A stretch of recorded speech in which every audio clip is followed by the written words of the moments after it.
Hey guys, and thank you for tuning in to the Indie Music Guide to the Universe. That's what the U stands for in universe. You do what you do. Don't ever give up until you're living up to your own expectations. I'm Meeks.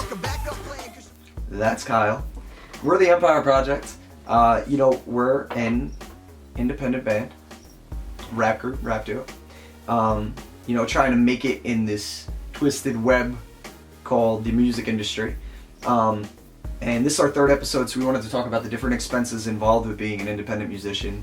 Last year, exactly a year ago basically, we released an album and spent a lot of money and wanted to tell you about those things and where we thought it was working, where we thought it wasn't, so maybe you can apply it to your own method.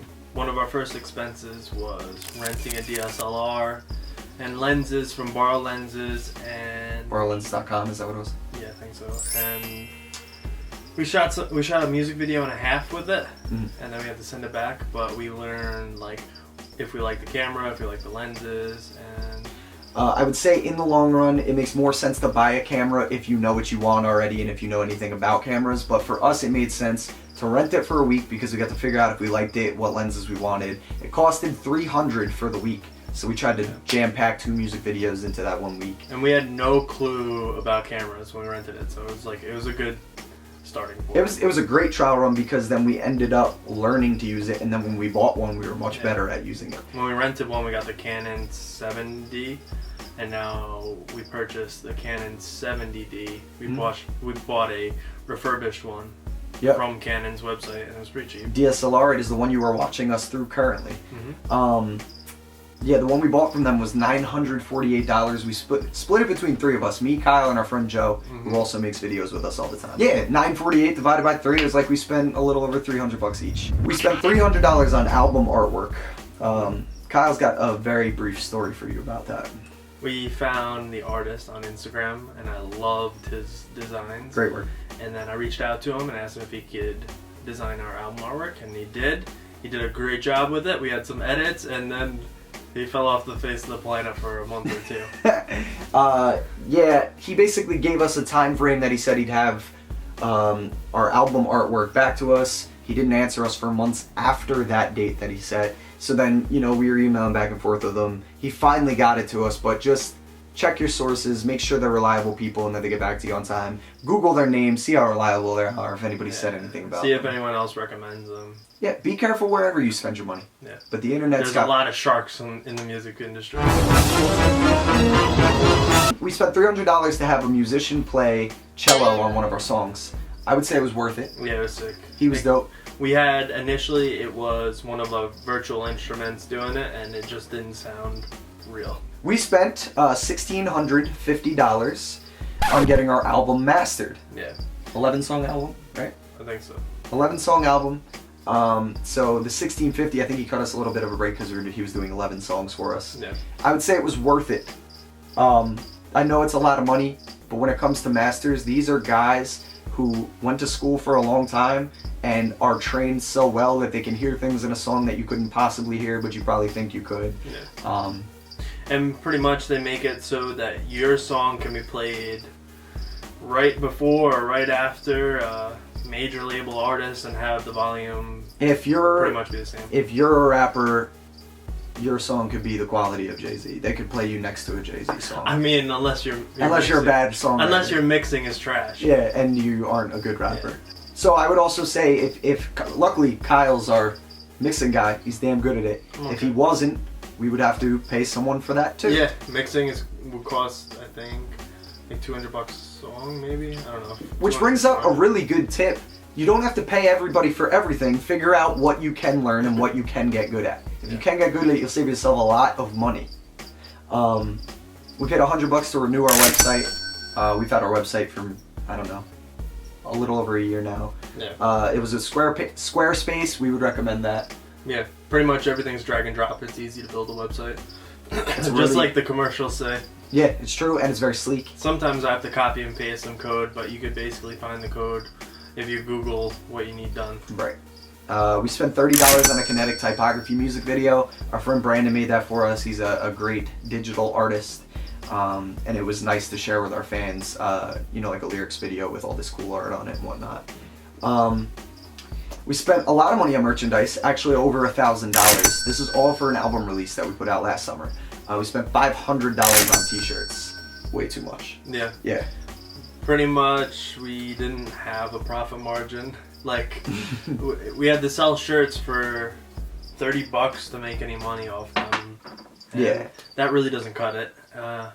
So now we found shirts in the price range between like $5 and $9.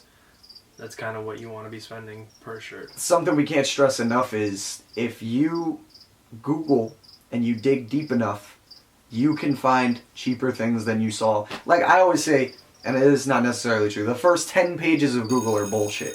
They're all the people who paid to get their result to come up at the top of the page. If you really get digging, Kyle's very good at this, you can find it. And we found shirts for about half the price. You learn that most companies want to 5x their return. Like, so whatever you pay for it, they pretty much then sell it 5 times that amount. Yeah. So the profit margin's 500%. Yeah. We spent $675 on CDs. We didn't end up making that money back to sell them, but we do give out a lot of them. And I think one of the things that we're noticing now is we spent a lot of money in order to garner fans. And if we can turn them into fans that want to buy merch from us and listen to our music and buy our CD when we put out new stuff, I think that the return could eventually be a good thing. So you got to spend the money in order to make it, maybe. We spend $90 on stickers. We give them out with every CD. We give them to our fans if they show a serious interest in us. Yeah, people like stickers a lot. Yeah, we end up mailing a lot of it to people who say, hey, great song, whatever. There's some legal stuff. We spent $55 getting the album copyrighted. That just protects you legally, but as far as like kind of technicality, pretty much as soon as you write and record your song, you own the copyright of it. But this just protects you in case any weird legal stuff happens. We spent $225 on a trademark. It got rejected. Something interesting to note is if it gets rejected, you don't get a refund and you have to pay the full amount again. So you might want to hire a lawyer. Probably a good idea. Do that. And especially wait till you're at a point in your career where you need to get a trademark.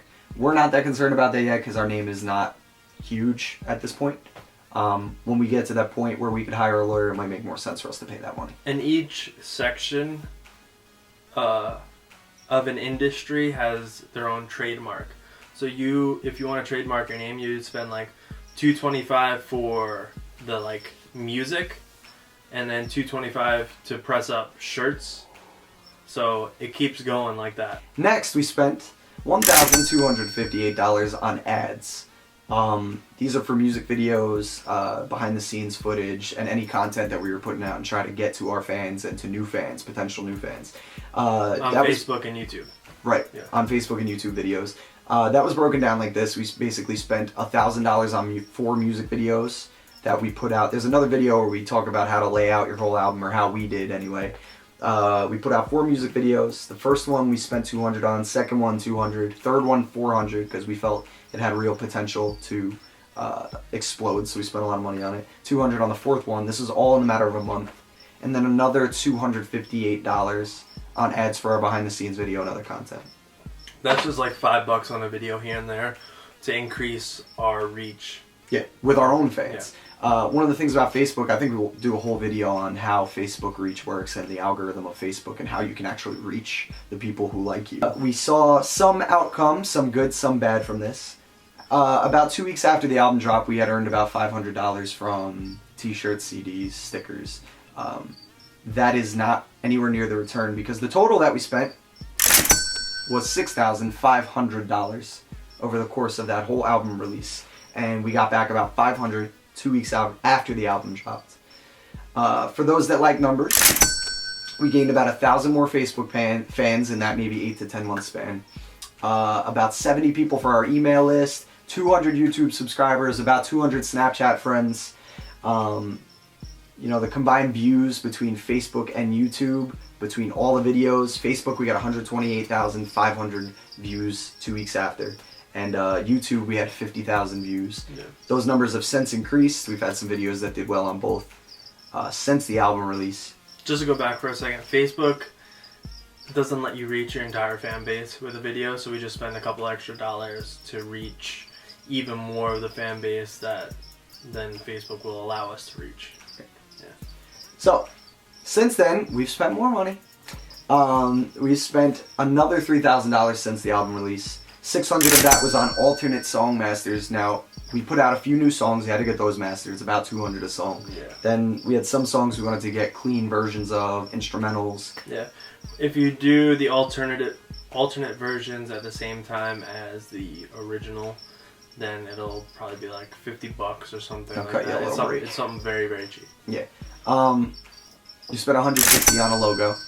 We felt like it was very important to have a logo that meant something, and a logo that was high quality and that was easy to put anywhere. He gave us a whole bunch of different files. We spent $160 on it. I think it was worth it.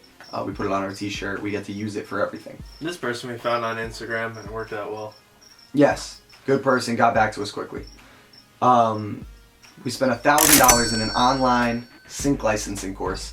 So, like I said before, if you can get good at something yourself, you might as well. So, we're trying to find out how to take our music and get it placed in ads, TV shows, commercials, movies.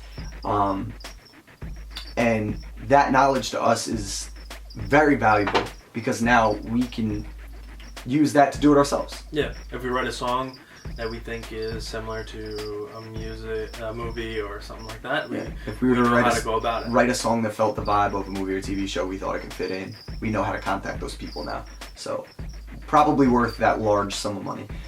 We spent $250 on our new t-shirts because we found a better place because Kyle's good at Google. Yeah. I don't know how much they were per shirt. They're pretty good though. It was way cheaper, maybe half the price. It was about half. And just as good a quality, but it had our logo on it, so we think it looks even better. $450 on ads for our behind the scenes videos. So now we put out a weekly behind the scenes. We weren't doing that before we put our album out. Now we just let you know what we're up to, what projects we're working on, what you can expect. Yeah. And we feel it's important to spend that money to reach all of our people on Facebook. And then we spent $570 more on music video ads that we have since released. And we will continue to spend more and more on that to try to reach new fans and also to get to our fan base and hope that they'll spread the word with their friends. I would say, yes, it costs an outrageous amount of money. Yes, you're going to have to work an absurd amount of time at your full-time, part-time, odd job that you're doing to make money, to make this happen. But if you want this to be your life, I think you have to spend and spend and spend. The same way that you spend time on it, you got to spend your own money on it. Yeah. There's other ways, though. I mean, you write a great enough song and build some fan base without spending money. You could like get an investor, or if you get a label behind you, Sure. something like that. Yeah. Work. I think for us, it seems like at first we needed to put the money in, and now that we're gathering some sort of fan base, eventually we could write up a business plan to pitch to an investor. These are things that you could also look at eventually. Yeah, because some people spend like $250,000 to release an album. That's like on an indie, medium level artist level. So. Right. If you have any questions for us or suggestions for us, because we're learning this at the same exact time as you, hit us up. Yeah, if you find that we're missing something, please let us know how we can improve. Yep. Something that we're doing. We're on Facebook. You're probably watching this on YouTube. We're at Twitter, Empire Project NJ, at Empire Project NJ. Our website's www.theempireprojectmusic.com. If you have anything to say to us, let us know. And I hope that we're being helpful. Yeah. What's up, y'all? It's Neeks from the Empire Project. Listen, if you're digging what me and Kyle are doing, you can like us on Facebook or subscribe to us on YouTube. There will always be links in the video info. Also, we got our t-shirts for sale. I promise you will look sexy as hell in them. Check out our website, www.theempireprojectmusic.com, and help support the movement.